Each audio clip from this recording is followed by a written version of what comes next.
entonces vamos a avanzar. Con ustedes nos habíamos quedado ¿dónde? El nariz. Creo que ya habíamos hablado de ojos y íbamos a entrar a nariz, ¿no? Muy bien. Se dan cuenta la cantidad de cosas que hay. Y eso que estamos hablando... No, en nariz nos quedamos. Ahí. Ahí. Eso que estamos hablando, bueno, siempre proyectan imágenes de chicas, ¿no? Pero ¿por qué no podemos también proyectar imágenes de muchachos para que las chicas también estén más contentas?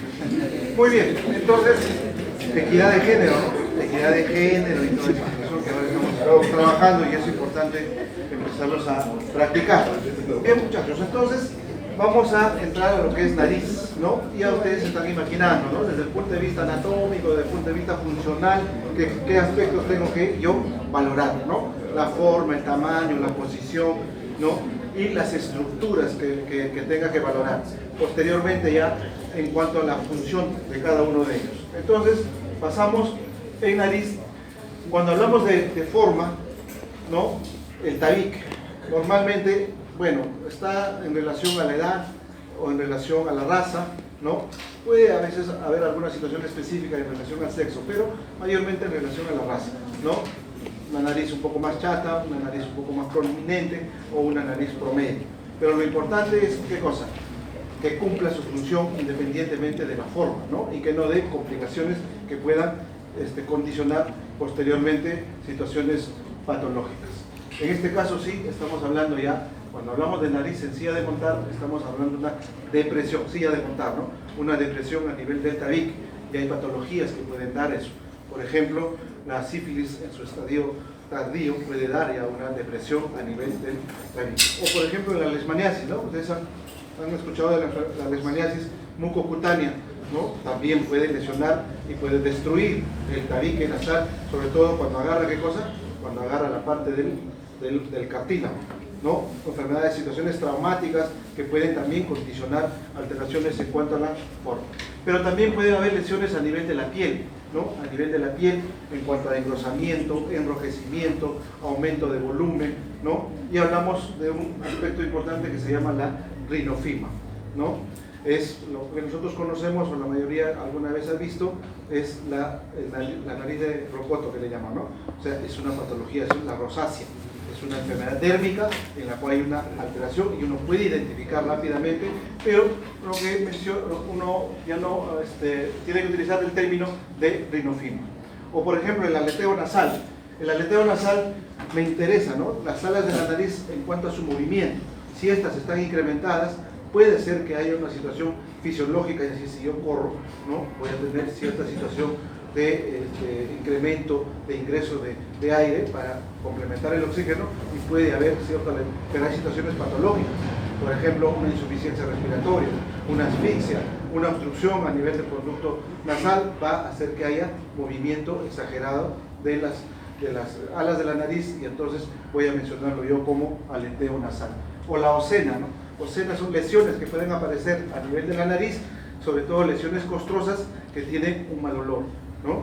Entonces, yo ya no menciono una lesión costrosa de mal olor, sino menciono la presencia de ocena en la parte de la nariz, que puede ser en las alas de la nariz o en la misma, diríamos, en la zona propia de la nariz. Las epístasis, por la nariz pueden salir también, ¿qué cosa?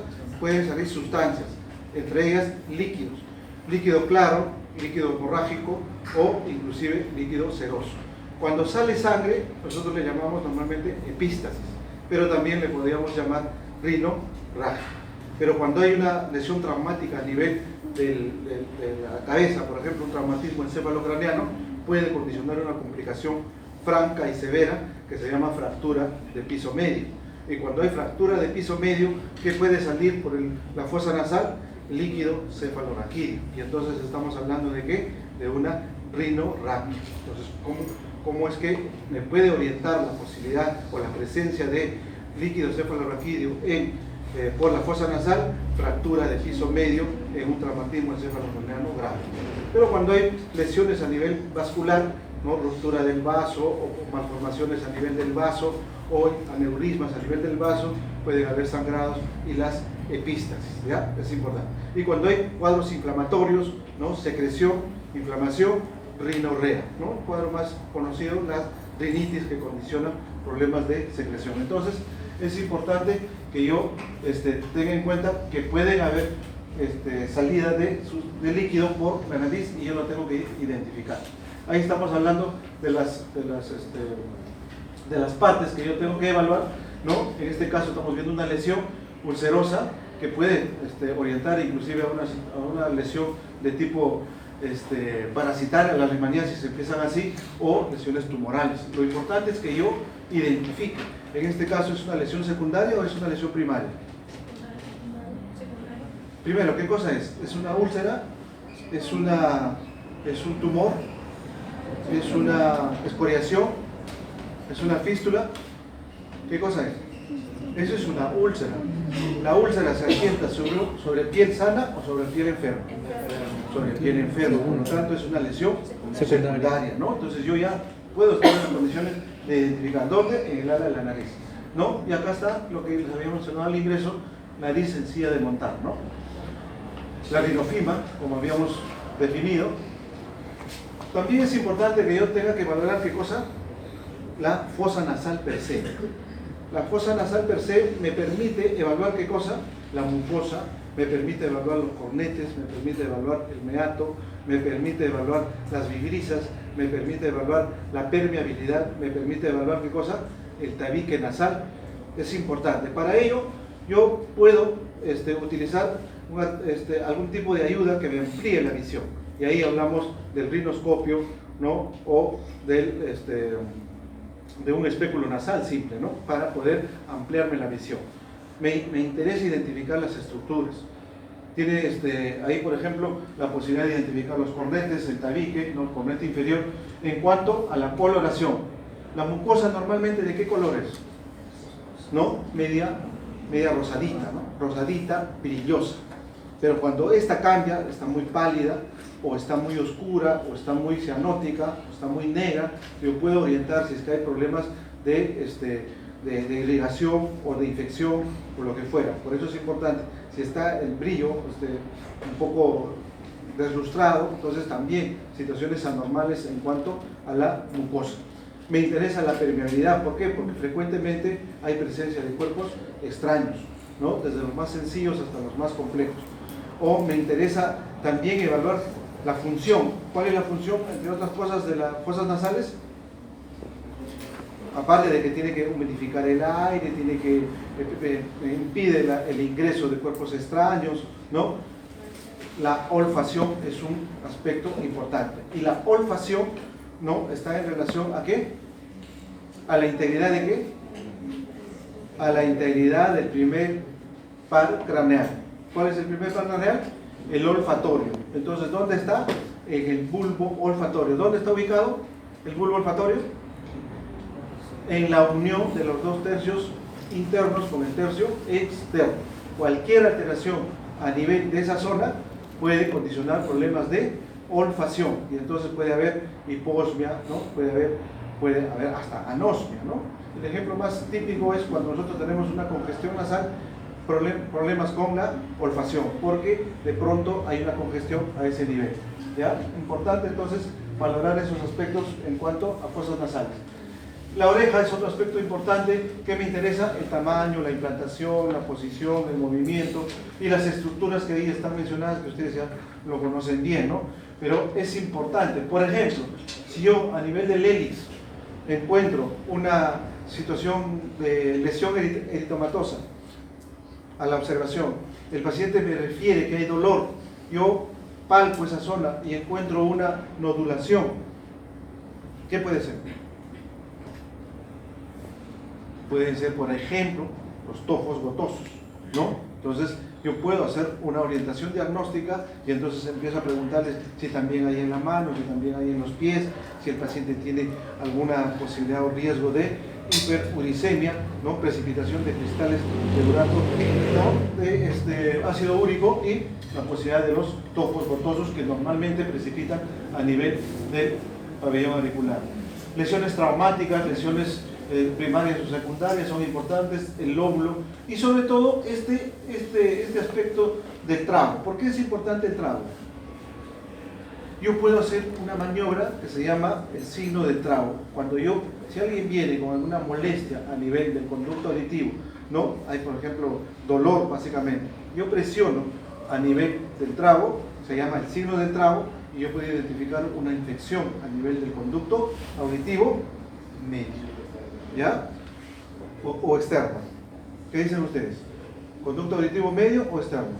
Conducto auditivo externo, ¿ya? El signo de trago es para evaluar conducto auditivo externo. Y entonces, si es positivo, hay un cuadro inflamatorio. ¿Por qué? ¿Qué estructuras están en el conducto auditivo externo? Una cosa es el pabellón auricular y la otra cosa es el conducto auditivo, ¿no? Y ahí tenemos básicamente lo que son vellosidades, aparte de la mucosa, ¿no? Y todo eso. Y las vellosidades que tienen, normalmente tienen, ¿no? Glándulas. Y uno de ellos, la glándula, puede ser la glándula pilosa, ¿no? Y puede producirse cosa un forúnculo, que es lo más frecuente. Entonces el paciente viene con dolor, y cuando uno evalúa, ve como un chupito, ¿no? Hace el signo de trago, ¿no? Una forunculosis que condiciona una infección del oído externo. Otros aspectos, como ya se había mencionado, la macrotía o microtía, terminología médica, macro, grande, micro, pequeño, por lo tanto, ¿no? Grande, oreja pequeña, que pueden ser desde el punto de vista, diríamos, constitucional, normal, pero pueden haber situaciones en las cuales sí tiene importancia, ¿no? Los tojos, como ya habíamos mencionado, y las secreciones, como también ya lo habíamos mencionado, ¿no? Importante en cuanto a la función de la audición, ¿no? Para la transmisión aérea o conducción ósea también es importante. Hay pruebas especiales para poder definir en cuanto a si hay pérdida o disminución o ausencia de la audición. ¿Qué cosa es el tinnitus? Tinnitus, por ejemplo, es una terminología que orienta a la situación de dolor, ¿no? Dolor por el... ¿Se acuerdan de fotofobia? ¿Qué cosa era fotofobia? Fotofobia era dolor que se produce a nivel visual por el estímulo de la luz, ¿ya? Igual, tinnitus, dolor que se produce al estímulo auditivo, ¿no? En cambio, los acúgenos son básicamente bulla, sonido que la paciente o el paciente refiere, ¿ya? Otro aspecto importante que yo tengo que valorar es el conducto auditivo medio. Y en el conducto auditivo medio, ¿qué cosa evalúo fundamentalmente? Lo que es el tímpano, ¿no? Esto es la membrana timpánica. En este caso yo utilizo, ¿qué cosa? Un equipo especial que puede ser el otoscopio, ¿no? Para poder observar. ¿Qué cosa me interesa observar en el conducto auditivo medio?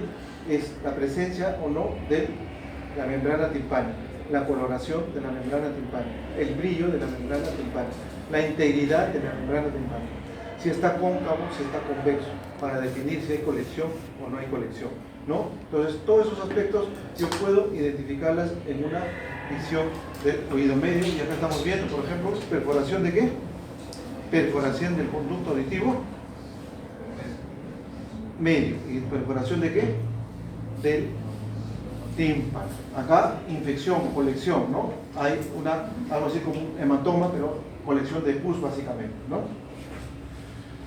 Bueno, pasamos a lo que es boca. En boca, ¿qué es lo que vamos a evaluar? Todas las estructuras que ya ustedes conocen, ¿no? Pero lo importante es en cuanto a su función. Por ejemplo, si yo veo la úvula desviada, si yo veo el velo de paladar caído, si veo la lengua que está hipotróficas, o las papilas que están hipertróficas, atróficas, en cuanto a su tamaño, si es macroglossia, si es microglossia, ¿no? La integridad de las piezas dentarias, la integridad del labio en cuanto a su color, en cuanto a su forma, ¿no? Todos esos aspectos del paladar blando, el paladar duro, tengo que valorarlas, ¿no? Y ahí hablamos, por ejemplo, en labio, ¿no? Pueden haber, ¿qué están viendo acá? ¿Cómo lo describirían esto? Simplemente lo describirían como aumento en el volumen del labio. ¿Y en qué casos puede haber? Puede ser una cuestión traumática, ¿no? Aumento de inflamación, un edema, aumenta, pero también puede ser una cuestión sistémica, ¿no? ¿En qué caso una cuestión sistémica? Que se acompaña ya de pápulas, de prurito, ¿no? Se acompaña, por ejemplo, de edema palpebral, y entonces estamos hablando de que a veces ya con dificultad respiratoria, ¿no? o estridor laringio, y entonces estamos hablando ya del angioedema. Entonces miren cómo yo, observando nada más la parte del labio y relacionando los otros síntomas, puedo orientarme y decir, de repente estás frente a un angioedema, que es producto de ¿qué? ¿Producto de qué es un angioedema? El angioedema es producto de una reacción de hipersensibilidad, pues lo que ustedes conocen como alergias, ¿no? Hay hipersensibilidad de tipo 1, tipo 2, tipo 3, pero cuando hay lo que nosotros llamamos, la gente comúnmente dice, la alergia, ¿no? El grado más severo de una reacción de hipersensibilidad se llama angioedema, entonces es importante, ¿no? O infecciones, ¿no? Infecciones virales como por ejemplo el herpes, ¿no? Vesículas, lesiones o úlceras, ¿no? O lesiones de tipo neoplásicas inclusive, ¿no? O resequedad, ¿no? Acá tenemos una lengua, por ejemplo, lengua del loro le llaman, ¿no? Reseco, pequeño, muy eritematoso, ¿no? O las famosas, ¿qué cosa acá? ¿Qué hay acá? Cuando hay agrietación, escoriación, fisura, a veces las famosas, ¿no? Keilitis, o sea, las famosas boqueras que la gente conoce, problemas de avitaminosis, ¿no? Por ejemplo, el escorbuto, pueden dar estas coloraciones, estas lesiones a nivel de la cavidad oral. Por eso que queilosis es, la keilitis es problemas de labio, ¿no? Queilosis, problemas de lengua, ¿ya? Lesiones como las que estamos mencionando acá, por ejemplo, ¿no? Esta es una lesión ya de tipo neoplásica. ¿Por qué? Porque hay placas. ¿Cómo les llamo a esas placas? ¿No? Más que decirle placas, le llamamos leucoplasia, ¿no? Entonces son placas blanquecinas que tienen una situación de riesgo de tipo neoplásicos, ¿no? Y acá tenemos, por ejemplo, mira, ¿no? Las melanoplaquias, ¿no? Bueno, las manchas de Kopli. ¿Qué son las manchas de Kopli? ¿Se acuerdan ustedes del sarampión?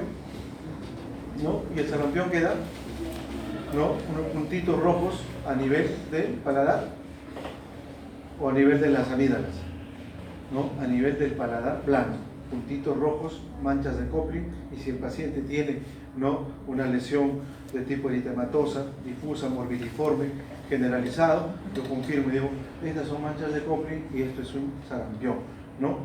Porque hay otras patologías que pueden dar lesiones dérmicas parecidas al sarampión, ¿ya? Por eso el sarampión alemán. ¿Cuál es el sarampión alemán? La sarna, ¿no? La sarna. ¿Por qué se produce la sarna? Por una infección parasitaria, ¿no? La escabiosis, ¿no? Y es una enfermedad, unas lesiones también eritematosas, difusas, generalizadas cuando está complicado, ¿ya? Entonces, la estomatitis, ¿no? Inflamación a nivel de la cavidad oral. Entonces, mira cómo puede deformar, ¿no? Las lesiones de tipo neoplásicas, ¿no? Y acá estamos viendo qué cosa, las placas, las leucoplasias o las melanoplaquias, son importantes, ¿ya? Hay que valorar las encías, ¿no? Las encías, sobre todo en cuanto a su trofismo, en cuanto a su color y en cuanto a la presencia o no de sangrado, ¿ya? Porque puede haber inflamación, puede haber hipertrofia y pueden haber cambios en la coloración, por ejemplo, en este caso, intoxicación por plasma. Cuando hablamos de inflamación, que estamos hablando de las famosas, ¿cómo se llama cuando se inflaman las encías? Las gingivitis, ¿no? Las gingivitis, inflamaciones que a veces pueden ser simplemente por mala higiene en la cavidad oral, pero también por situaciones un poco más complicadas. En cambio, las hipertrofias sí ya orientan a una situación mucho más compleja. Si estas se acompañan de petequias, de gingivorragia, las enfermedades tipo, por ejemplo, las leucemias, pueden debutar con hiperplasia gingival, con petequias, con equimosis, y entonces entra en el cuadro de las displasias a nivel sanguíneo, ¿no? Luego tenemos a la lengua, ¿no? ¿Cuándo llamamos aburral? ¿Cuándo llamamos lenguas aburral?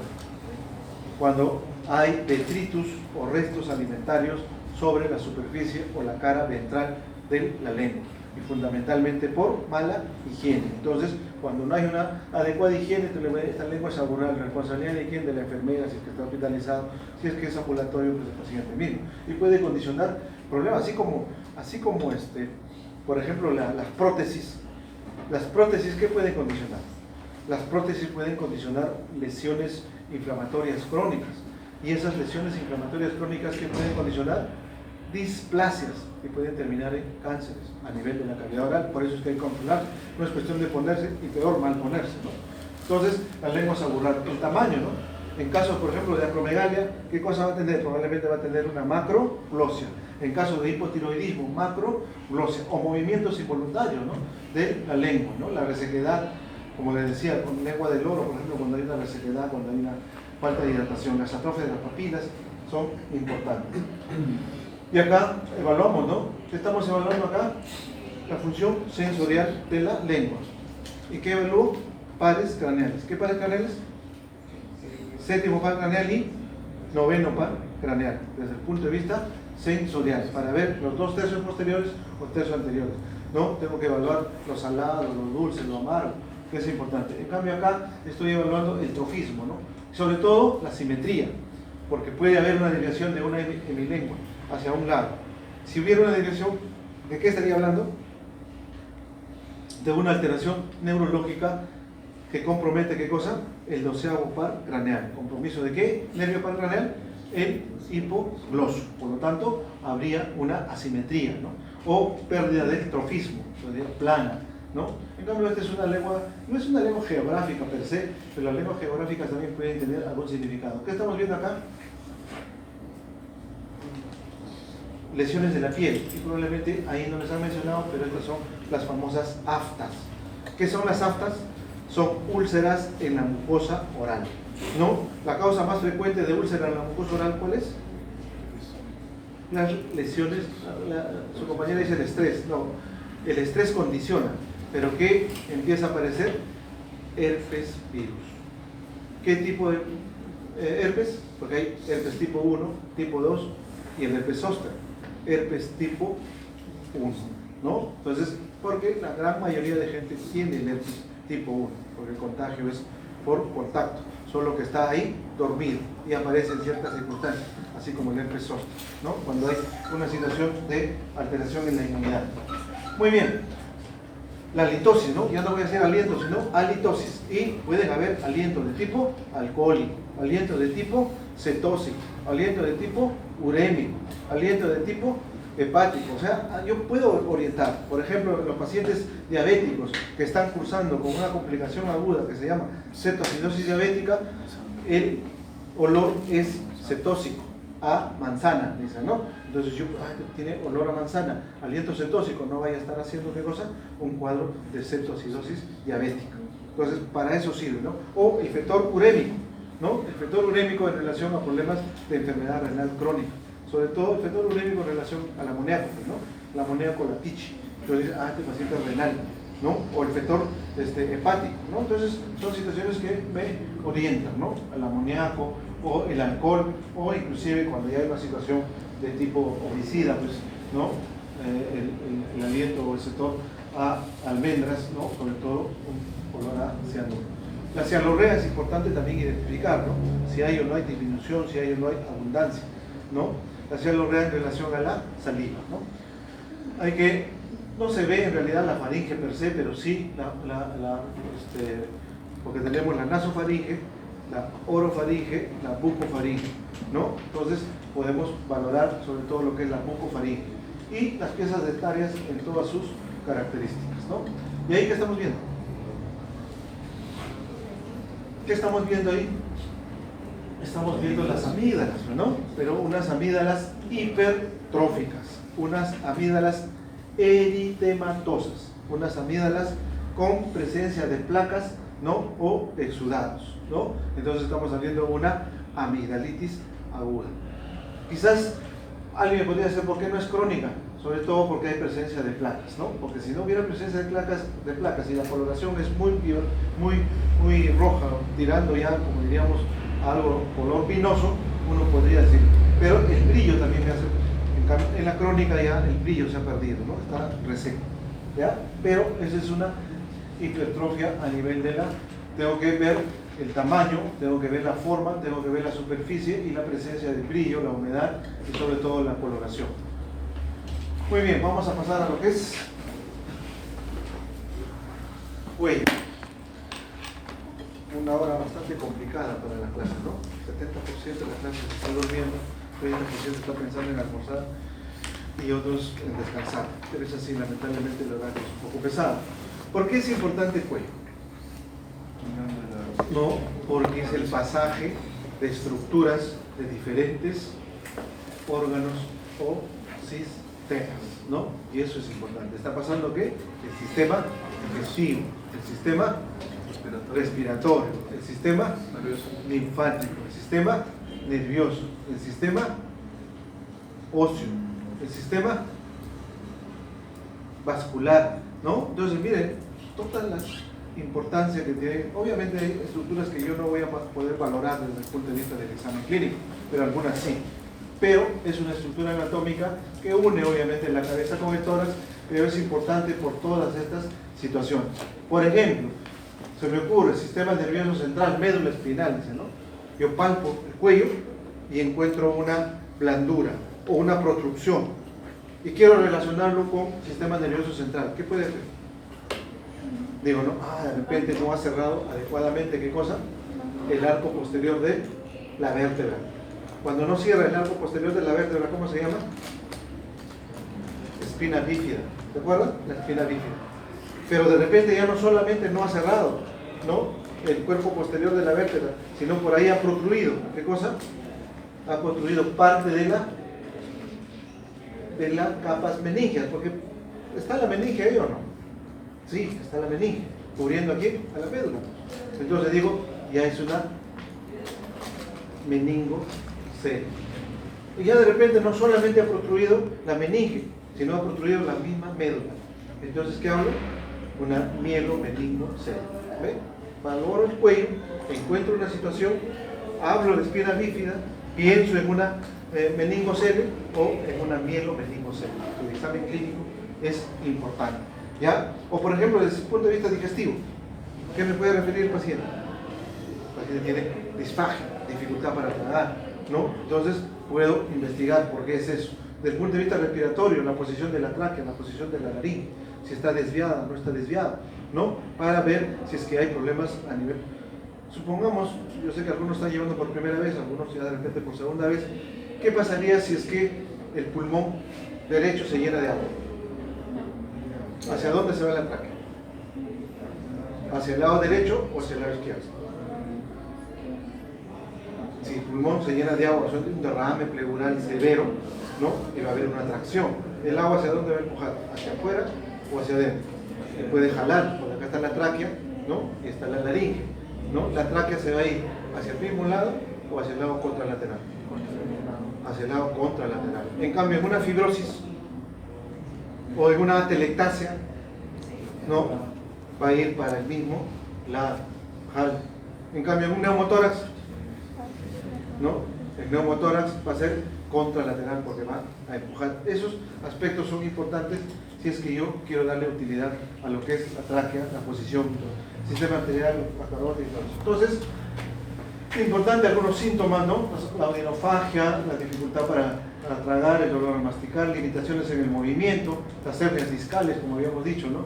Las costillas cervicales o supernumerarias, ¿no? Que pueden condicionar problemas de irritación a nivel de las raíces y dolor. O inclusive los espasmos musculares, ¿no? Las espondilitis que vienen a ser inflamaciones o alteraciones a nivel de los cuerpos vertebrales, ¿no? La presencia de enfermedades como el tétanos, ¿no? La meningitis, que pueden condicionar posiciones anómalas del cuello. Siempre teniendo en cuenta la inspección, la palpación, la ocultación y la percusión, ¿no? Desde el punto de vista de la inspección, ¿qué buscaré? La forma, el tamaño, ¿qué más? El movimiento, la posición, todas esas cosas. Desde el punto de vista de la palpación, ¿qué buscaré? La parte ósea, la parte muscular, la parte vascular, la parte linfática, la parte venosa, la parte arterial, ¿no? La parte de las estructuras que yo puedo palpar, ¿no? La tráquea, la laringe, ¿no? ¿Qué puedo palpar? La glándula tiroidea, ¿no? Desde el punto de vista de la palpación. Desde el punto de vista de la ocultación, vasos, perdón, vasos. ¿Qué vasos están acá? La más representativa, la carótida, ¿no? Pero puedo valorar la vena yugular, ¿no? La superficial. Entonces, vasos son importantes desde el punto de vista de auscultación. Y a la percusión, no utilizo mucho la percusión, pero en el caso de tráquea, de glándula tiroides, de alguna manera para ver sobre todo consistencia. aparte que la palpación me puede orientar, ¿ya? Entonces, siempre el examen clínico en ese orden, inspección, palpación, percusión y luego la auscultación, ¿no? Entonces hay que hacer una valoración en conjunto, siempre el examen físico, ¿no? La tiroides es importante, la laringe, la tráquea, los vasos y lo que ya ustedes han hecho, los ganglios linfáticos, ¿no? A la inspección debe realizarse siempre en todas sus posiciones, ¿no? Sobre todo cuando el paciente está sentado, para buscar no solamente lo que les he dicho, ¿no? Posición, movimiento, lesiones primarias o secundarias. No se olviden, lesiones primarias o secundarias. ¿Qué pasaría si yo encuentro una cicatriz grande a nivel del cuello? ¿Lo dejo pasar así nomás? Porque así. No, me llama la atención. Me puedo preguntar, de repente ha tenido una lesión traumática, una lesión punzocortante, lo que fuera, pero también, ¿no?, una secuela de una fístula que ha cicatrizado, ¿no? Y eso se llama escrófula. La escrófula es como consecuencia de una infección del ganglio, pero por tuberculosis ganglionar, inflamación, infección, absceso, fístula, cicatriz, escrófula. Escrófula, ese paciente tenía TB, probablemente TB ganglionar. Es importante desde ese punto de vista, ¿no? Entonces, buscar las características también, los latidos, ¿no? Arterial, venoso. A la inspección, siempre la simetría, el movimiento, ¿no? Todo lo que es tiraje, por ejemplo, ¿no? En cuanto a los músculos, ¿no? Los accesorios. Y algunas veces alteraciones que me pueden llevar a malformaciones congénitas, sobre todo de tipo genética, ¿no? El hombro alado, o sea, el cuello alado, ¿no? En pacientes con síndrome de Down. Muy bien, la valoración de la vena yugular también, ¿no? En cuanto a si hay incurgitación, no hay incurgitación, si hay colapso, si hay latido, la posición, ¿no? Es importante. O el reflujo hepatoyugular, que también, o signos importantes para evidenciar la incurgitación yugular, el signo de Kussmaul, o por ejemplo cuando hay taponamiento cardíaco, una pericarditis severa puede condicionar diríamos, una circulación retrógrada incrementada, incurgitación yugular, asociado a otros síntomas importantes, ¿no? Tenemos el reflujo hepatoyugular, sobre todo cuando hay, ¿qué cosa?